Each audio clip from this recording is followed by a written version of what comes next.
जगातील पहिले वैज्ञानिक, महाकारुणिक तथागत बुद्ध, चक्रवर्ती सम्राट अशोक, विश्वातील ज्ञानाचे प्रतीक, बोधिसत्व, भारतीय संविधानाचे निर्माता डॉक्टर बाबासाहेब आंबेडकर, आमच्या सर्वांची आई रमाई, सर्व महामानवांना मी अभिवादन करतो.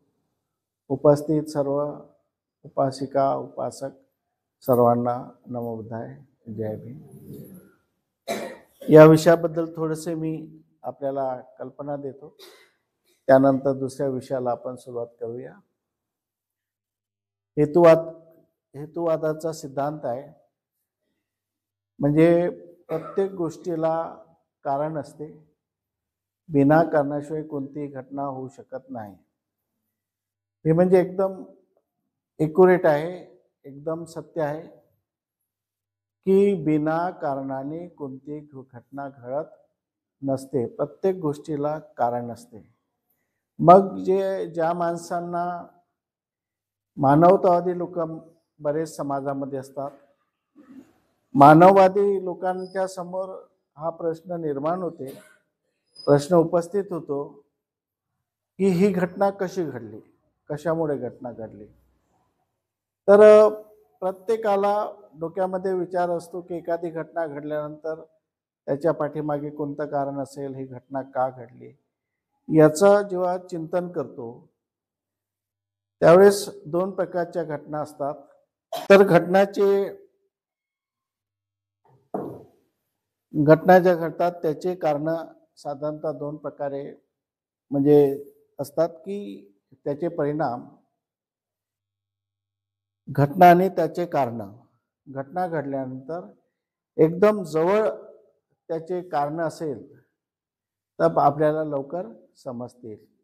जसं आता कोणी मेलं ना आपल्या समोर मेलं तर आपल्याला माहित आहे की याला पोटदुखी होती, याला हार्ट अटॅक आला, एकदम जवळ आहेत आपण सांगू शकतो. परंतु एखादी मनुष्य जंगलामध्ये मरून पडून आहे, त्याचा आपल्याकडे काहीच प्रूफ नाही आहे, तर अशा वेळेस मनुष्य अनेक चर्चा डोक्यामध्ये निर्माण होतात की हा मनुष्य कशामुळे मेला असेल. काही भूतबाधा तर झाली नसेल, कोणी मारून टाकलं तर नसेल, किंवा एखादी त्याला बीपी झालं असेल किंवा काही झालं असेल. अनेक गोष्टी माणसाच्या मनामध्ये येतात. त्यावेळेस मनुष्य चिंतन करायला लागतो की हा कशामुळे मेला असेल. आणि जेव्हा मग कारण शोधायला लागतो, जेव्हा कारण शोधायला लागतो तर मग बुद्धाने एकदम एक्युरेट, काही लोक मग चमत्कारिक गोष्टीकडे जातात की याच्यामुळे असं झालं असेल, याच्या अंगात असं येत असेल तर त्याच्यामुळे, असे अनेक चर्चा आपल्या डोक्यामध्ये येतात, अनेक कल्पना येतात, काही अंधश्रद्धा येतात, अनेक गोष्टी येतात. कारण त्याचं कारण आपल्याला माहीत नसते. कारण माहीत नसल्यामुळे त्याच्याबद्दल अंधविश्वास निर्माण होतो. अनेक अलौकिक चमत्कारिक कारणं आपल्या डोळ्यासमोर येत असतात. अशा वेळेस बाबासाहेब आंबेडकरांनी बुद्ध अँड धम्मामध्ये एकदम क्लिअरिटी दिली, एकदम क्लिअरिटी. जो अधम्माचं प्रकरण आहे, त्या अधम्माच्या प्रकरणामध्ये पहिलंच प्रकरण आहे की पाराप्राकृतिक याच्यावर विश्वास ठेवणे म्हणजे अधम्म आहे.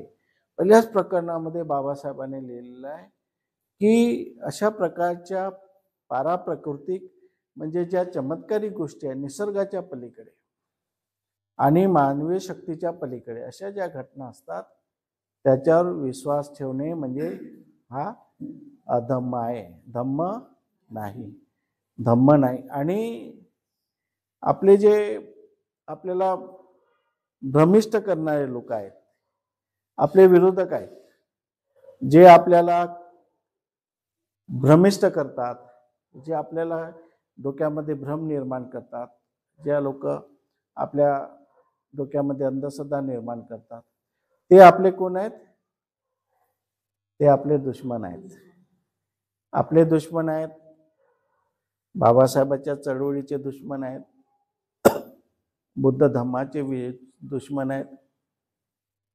कारण ज्या गोष्टी बाबासाहेब आंबेडकरांनी सांगितलेल्या नाही, ज्या गोष्टी बाबासाहेब आंबेडकरांनी कम्प्लिटली टाळल्या, त्या गोष्टी तुमच्या मनामध्ये निर्माण करण्याचा प्रयत्न करत असतात आणि म्हणून ते लोक बुद्ध धर्माचे दुश्मन आहेत.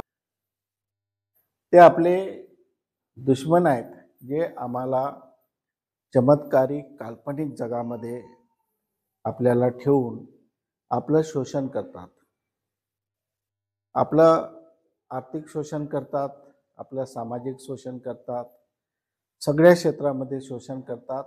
आणि आज भारतामध्ये तीच प्रक्रिया चालू आहे. सगळीकडे ईश्वर, देव, अलौकिक शक्ती. आता कुंभमेळा आहे, त्याच्यामध्ये काय आहे? सगळं तेच आहे की याच्यामध्ये शक्ती आहे, त्याच्यामध्ये शक्ती आहे. अशा प्रकारचं या देशामध्ये वातावरण निर्माण करून त्यासाठी वाटेल तेवढा पैसा खर्च होईल, काही होईल, त्याची पर्वा नाही.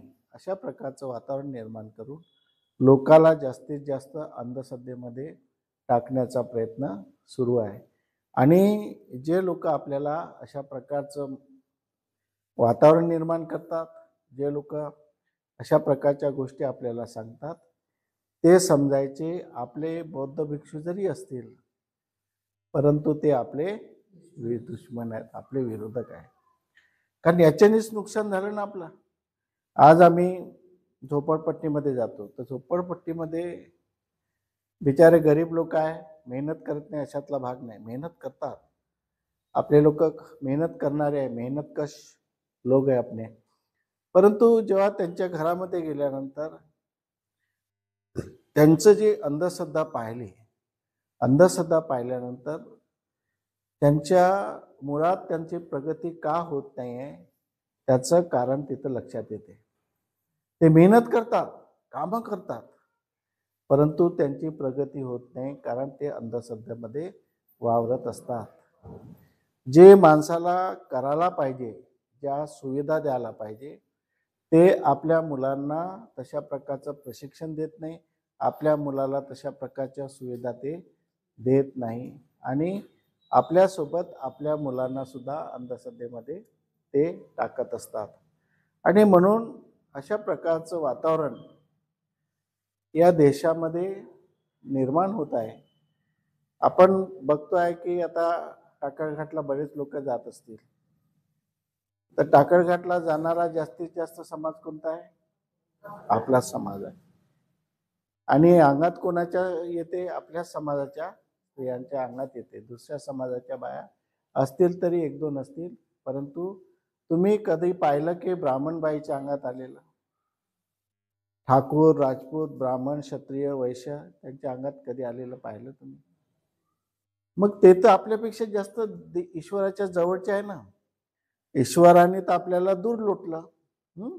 आपल्याला ईश्वराने अस्पृश्य बनवलं, आपल्याला देवळात जाऊ दिलं नाही, देवाचं दर्शन घेऊ दिलं नाही. आपले तर दूरचे संबंध आहे ईश्वराशी, त्यांचे तर अगदी जवळचे संबंध आहे. तरी पण त्यांच्या अंगात कोणताही देव येत नाही, कोणी देवी येत नाही ना, कोणत्याही प्रकारचा भूतबाधा होत नाही, कधी काही त्यामुळे. हे सगळं आपल्या मनामध्ये का निर्माण झालं, हे कुठून आलं, कसं आलं, हा एक फार मोठा चिंतेचा विषय आहे. परंतु लक्षात ठेवलं पाहिजे की आपल्या समाजामध्ये हा लागलेला फार भयंकर मोठा रोग आहे आणि हा रोग जितका जास्त आपल्याला काढता येईल, लवकरात लवकर काढता येईल, तितक्या लवकर या रोगातून आपल्याला मुक्त होणे गरजेचं आहे. आणि म्हणून बाबासाहेब आंबेडकरांनी एकदम क्लिअर सांगितलं, एकदम इतकं क्लिअर, इतकं एकदम त्याला स्पष्ट रूपाने जगामध्ये कोणी मांडलं नसेल ते बाबासाहेब आंबेडकरांनी अगदी स्पष्ट रूपामध्ये मांडलं की घटनेचं कारण, कोणत्याही घटनेचं कारण फक्त दोनच राहू शकते, मानवी आणि नैसर्गिक. इतकं स्पष्ट. जेव्हा कोणत्याही घटना घडतात त्यावेळेस माणसाने इकडे तिकडे भटकण्याची गरज नाही. आपल्याला सरळ काय करायचं आहे की हे घटना निसर्गाची असली पाहिजे किंवा माणसाची घडलेली घटना असली पाहिजे, पण चमत्कारिक कोणती गोष्ट नाही, हे एकदम आपल्या मनामध्ये थांबलं पाहिजे. आणि म्हणून बाबासाहेबांनी लिहिलं आहे की no cause of events origin super natural, म्हणजे सुपरनॅचरल जे ओरिजिन आहे, जो मूलतः जे सुपरनॅचरल आहे, हे कोणत्याही घटनेचं कारण होऊ शकत नाही. एवढं स्पष्ट मला वाटते जगामध्ये कोणी सांगितलं नसेल. मला त्यांच्या बाबासाहेबांच्या एक एक शब्दाचा इतका म्हणजे हे वाटते की बाबासाहेबांच्या डोक्यात कसं आलं असेल, बाबासाहेब आंबेडकरांनी हा एक शब्द का लिहिला असेल. एकेका शब्दावर जेव्हा आम्ही विचार करतो त्यावेळेस हा शब्द बाबासाहेबच्या ओरिजिन सुपरनॅचरल म्हणजे मूळतः कोणत्याही घटनेचं कारण राहू शकत नाही. ज्या चमत्कारिक गोष्टी अलौकिक आहे, या कोणत्याही गोष्टीचं आपल्याला बऱ्याचशा वेळेस त्याचं कारण कळलं नसेल म्हणून आपण इकडे तिकडे भटकत आहोत. परंतु एक गोष्ट लक्षात ठेवा, एकदम डोक्यामध्ये फिट करा की there is no any cause. त्यामध्ये कोणत्याही असं कारण होऊ शकत नाही की जे सुपरनॅचरल आहे, पराप्राकृतिक आहे. म्हणजे प्रकृतीच्या पलीकडे कोणतेही कारण राहू शकत नाही घटनेचं, हे लक्षात ठेवा. आणि म्हणून आपल्याला घटनेचे कारण शोधताना आपल्याला बाबासाहेब आंबेडकर काय म्हणतात ते आपण पाहून घेऊ. तर बाबासाहेब आंबेडकर म्हणतात की कोणत्याही घटनेचे कारण आपण शोधू शकतो. अशी कोणतीही घटना नाही आहे या जगामध्ये की ज्याचं आपण कारण शोधू शकत नाही. प्रत्येक घटनेचं कारण आपण शोधू शकतो. त्यांनी दोन अटी टाकलेल्या आहे.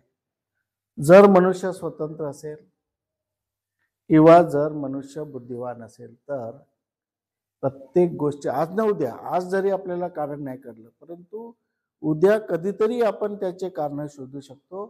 परंतु दोन शर्त आहे, माणसाला स्वतंत्र पाहिजे आणि मनुष्य बुद्धिवान पाहिजे. तर याने काय केलं की मनुष्य हा स्वतंत्र राहू नये म्हणून यांनी मानसिक गुलाम बनवला. कारण मानसिक गुलाम का बनतो मनुष्य, त्याचे कारण आहे पहिलं अज्ञानता.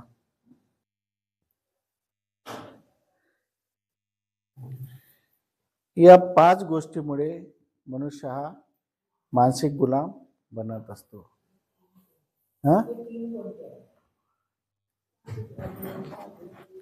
अज्ञानता, भीती, अंधविश्वास, अंधभक्ती आणि विवेक बुद्धीचा अभाव.